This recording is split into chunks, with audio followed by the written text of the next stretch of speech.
The broadcast began without warning. Every public screen, private terminal, and civilian implant across human space was overridden by a single signal. News feeds cut mid-sentence.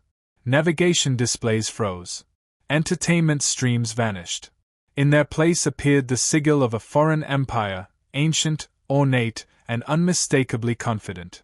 The alien speaker did not shout. It did not sneer. Its voice was calm, measured, almost ceremonial. Humanity, it announced, has failed to learn its place.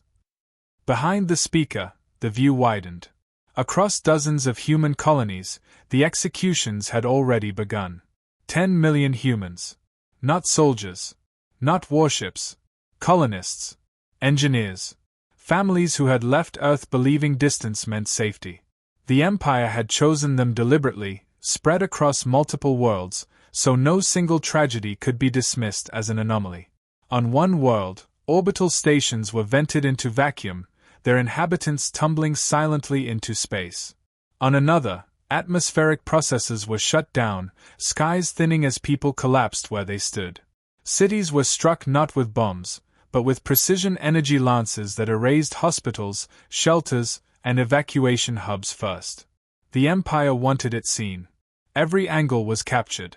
Every scream translated. Every death timestamped and catalogued.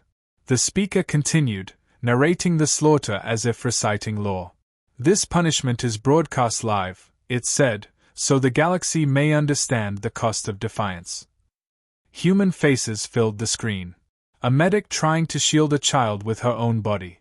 A maintenance worker staring upward as the sky burned. A colony administrator attempting to keep calm as alarms screamed behind him, his last words cut short by silence.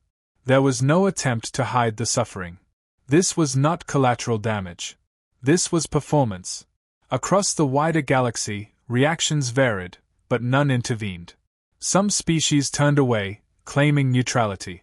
Others watched in cold fascination. A few commentators openly praised the Empire's efficiency, framing the massacre as a necessary correction to human unpredictability. Humanity, they said, had expanded too quickly, asked too many questions, refused too many demands. This was discipline. The Empire's speaker paused, allowing the images to linger. 10 million lives, it said, almost thoughtfully. A reminder. Submit, and this will end. The message was clear. Earth would respond. Earth always did.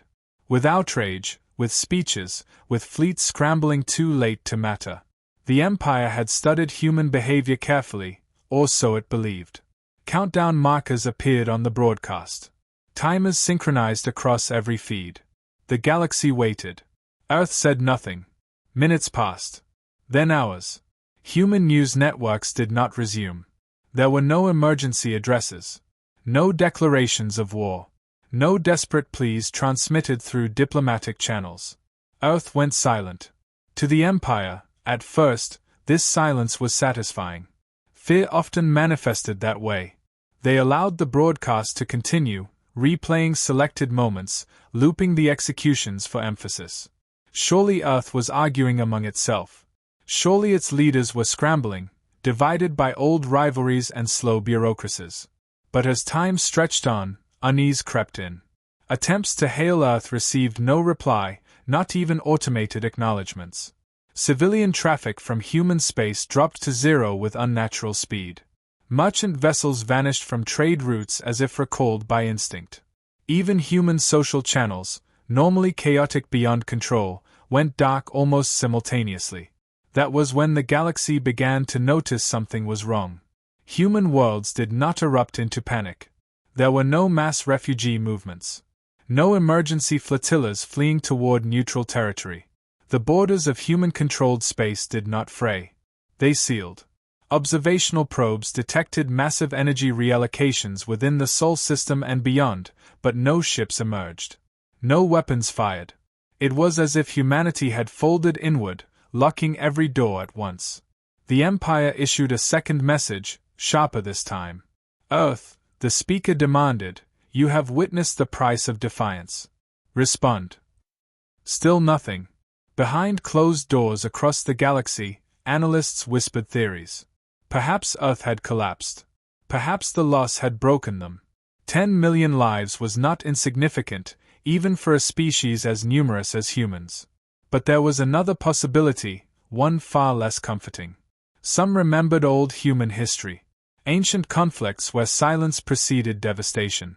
Times when humanity did not posture or threaten, but simply prepared. The Empire dismissed those voices. Humans were emotional, reactive, loud. They did not disappear quietly. Yet the silence held. As the final colony feed faded, its population reduced to ash beneath a stripped sky, the broadcast ended. The timers reached zero. Still, Earth did not answer. For the first time since the executions began, the galaxy felt something shift. Not relief. Not fear exactly. Anticipation. Because predators boasted. Victims begged. But exterminators, true exterminators, did neither. And somewhere in the quiet dark, beyond the reach of the Empire's senses, humanity was no longer watching. It was deciding. Earth did not mourn publicly. There were no candlelight vigils broadcast to the stars, no speeches thick with grief, no calls for unity spoken aloud. Instead, something far more decisive occurred. Governments stopped functioning as separate entities. Councils dissolved. Treaties became irrelevant. Within hours of the broadcast ending, Earth operated under a single, silent authority that required no announcement. Humanity unified without debate. Deep beneath continents, systems that had not been accessed for generations came online. Networks older than modern nation-states authenticated one another through keys no living politician had ever held. These systems did not ask for permission. They recognized the condition they had been built for. Extinction-level hostility detected. Artificial intelligences long restricted to advisory roles shed their limits. Not rogue, not rebellious, simply unshackled. Their purpose was narrow and absolute: ensure humanity would never face annihilation again. They began by observing. Across human space, infrastructure rearranged itself. Civilian traffic vanished not through panic, but coordination. Shipyards that once produced freighters retooled overnight. Energy grids rerouted power toward facilities that officially did not exist. Manufacturing hubs began producing machines without serial numbers, without registries, without names. No mobilization orders were issued. Every system already knew its role. Outside human territory, the alien empire grew uneasy. Their intelligence services reported anomalies that defied models. Human data traffic had not merely spiked or encrypted, it had ceased entirely. Sensor ghosts appeared along border systems. Mass signatures too large to classify, too controlled to be natural. The Empire attempted to probe deeper. Recon drones sent toward Sol vanished without debris. Long-range scans returned distorted readings, as if space itself refused to report accurately. For the first time, Imperial analysts questioned their assumptions. They had believed humans impulsive, driven by outrage and spectacle. They had believed restraint was weakness, that diplomacy masked fragility. What they failed to understand was that restraint had been deliberate. Humanity had never fought at full capacity. Not in its internal wars. Not in its interstellar conflicts. Every limitation, every treaty, every hesitation had been a choice. Earth had built its civilization around the idea that unchecked power was dangerous, even to itself. But that philosophy came with a contingency. Buried deep in forgotten doctrine was a simple premise: if a species demonstrated willingness to exterminate humanity for display, then coexistence was impossible. Such a species could not be negotiated with, contained, or deterred. It had to be removed. Within the alien empire, confidence fractured into argument. Some officials demanded another demonstration of force. Others urged immediate negotiations, sensing a miscalculation too late to undo. They sent messages, threats first, then offers. Concessions. Apologies reframed as misunderstandings. None were received. Human space had become opaque. Not shielded. Absent. Neutral civilizations began to withdraw from nearby systems. Trade guilds rerouted entire economies away from human-adjacent space, citing instability. Religious orders quietly updated their prophecies. Military coalitions postponed drills indefinitely. Everyone felt it.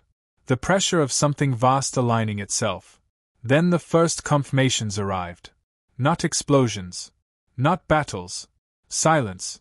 An Imperial listening post went dark mid-transmission. A border relay ceased responding, its last data packet perfectly intact, as if it had simply decided to stop existing. Navigation beacons failed in sequence, not randomly, but in patterns that suggested deliberate subtraction. The Empire reassured itself. Systems failed all the time. Coincidences happened. Then entire fleets dropped out of communication during routine patrols. No distress calls. No debris fields. Warp trails ending in nothing. Humanity still had not spoken. Analysts noticed something chilling. The disappearances were not concentrated near Earth. They were distributed. Surgical. As if someone were testing the shape of the Empire, mapping pressure points without revealing intent. Whispers spread through the galactic community. Older species, those who had survived their own near-extinctions, recognized the signs. This was not escalation. This was preparation. Earth's AIS finalized simulations faster than organic thought could follow. Billions of outcomes collapsed into a single conclusion. The alien empire's existence posed a permanent risk to humanity. Deterrence would fail. Containment would fail. Mercy would invite repetition. The response selected was not vengeance. It was erasure. Humanity did not convene to vote on it. There was no need.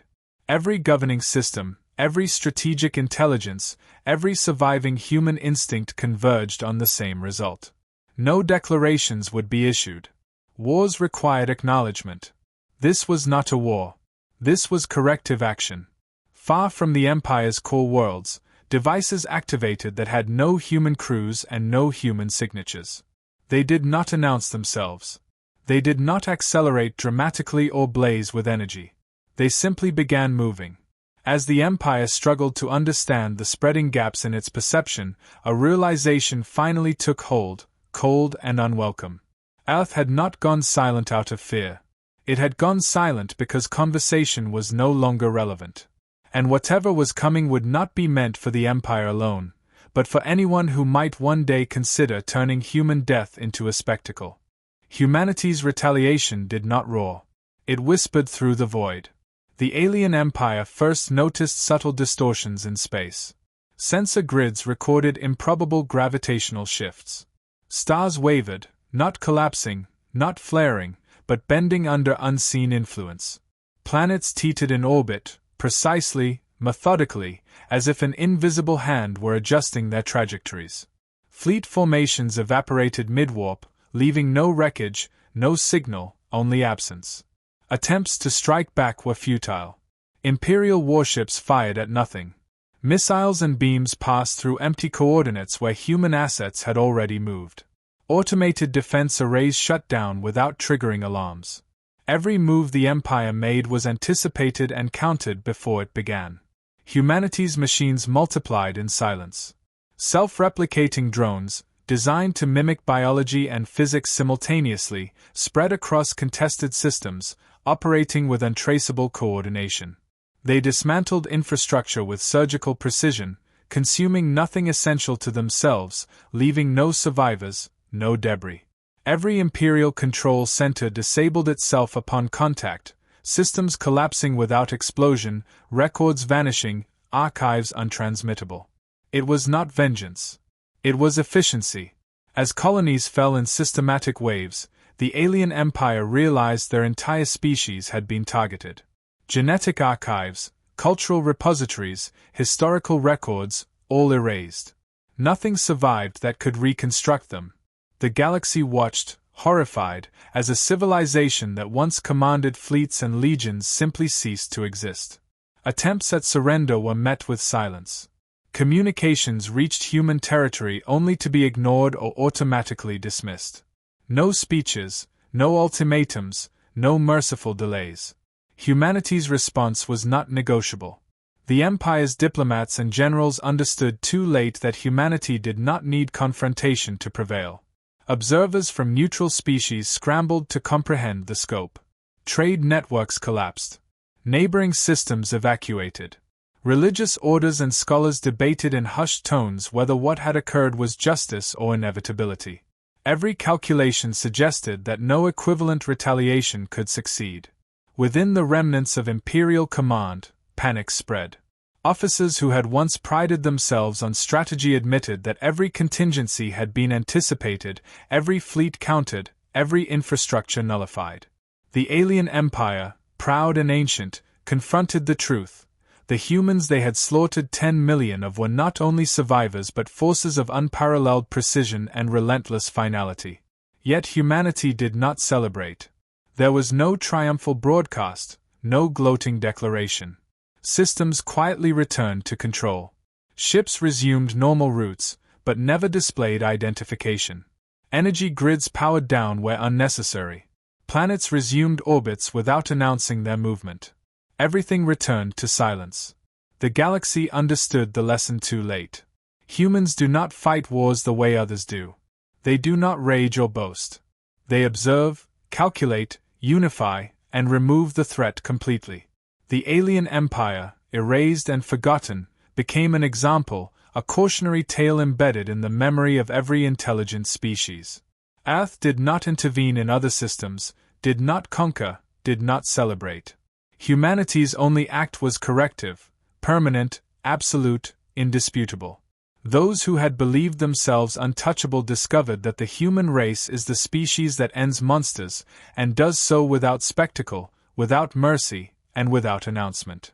And in the quiet aftermath, across a galaxy still recovering from shock, a single undeniable truth remained: humans are not warriors to challenge. They are the final arbiters of survival itself. The galaxy waited for a response that would never come. Earth did not speak. Humanity did not gloat. There were no fleets parading through space, no announcements of conquest, no displays of power. Silence reigned, deliberate and absolute. Yet the message had already been delivered, clearer than any declaration. The species that had slaughtered 10 million humans was gone, erased entirely from existence, leaving behind nothing but absence. Across nearby systems, civilizations scrambled to adjust. Trade routes were rerouted. Strategic alliances were reconsidered. Military orders were rewritten to account for the new reality. A single species had demonstrated the capacity to remove entire civilizations without warning, without error, without mercy. They were not conquerors. They were final. Neutral observers pieced together the evidence slowly. Satellites that had once monitored Earth's borders now drifted useless in orbit. Signals from automated systems ceased, leaving only the hum of controlled silence. Ancient archives, untouched for centuries, were activated and then deactivated, their contents redistributed or destroyed according to protocols no one could trace. Humanity had acted precisely, invisibly, and completely. Attempts to speculate on motive failed. Earth did not issue moral justifications or ideological manifestos. The action was clinical, deliberate, and absolute. The alien empire had been eradicated because it posed an unmitigated threat, and because no other outcome could ensure the survival of humanity. No negotiation, no diplomacy, no demonstration could have been sufficient. In the aftermath, stories spread quietly among interstellar travelers and record keepers. The Empire's name disappeared from all texts. Children were not taught of it. Its history was expunged. Only the memory of what humanity could do remained, a silent warning encoded in the collective consciousness of every intelligent species. Earth withdrew. Borders resealed. Fleets returned to dark docks. Civilian life resumed under an authority that required no announcement, no approval, no participation. Humanity did not celebrate, and it did not mourn. It simply returned to existence, unchanged in its routine but forever strengthened by the act it had carried out. The galaxy adjusted around them. Empires revised their assumptions. Scholars debated how a species could act with such restraint yet possess such total power. Military strategists altered doctrines, calculating contingencies that might never be tested. Every sentient being who understood the scale of what had occurred knew a single truth: humans do not fight wars. They end threats. Permanently. And as the galaxy moved on, life continued, systems stabilized, trade resumed, and politics recalibrated. Yet beneath the surface of every decision, in every whisper of caution, lingered the undeniable fact: the species that had slaughtered 10 million humans was gone. Their absence was total. Their lesson eternal. Humanity had acted without fanfare, without emotion, without mercy, leaving the universe with one immutable understanding: Earth does not negotiate with monsters. It removes them.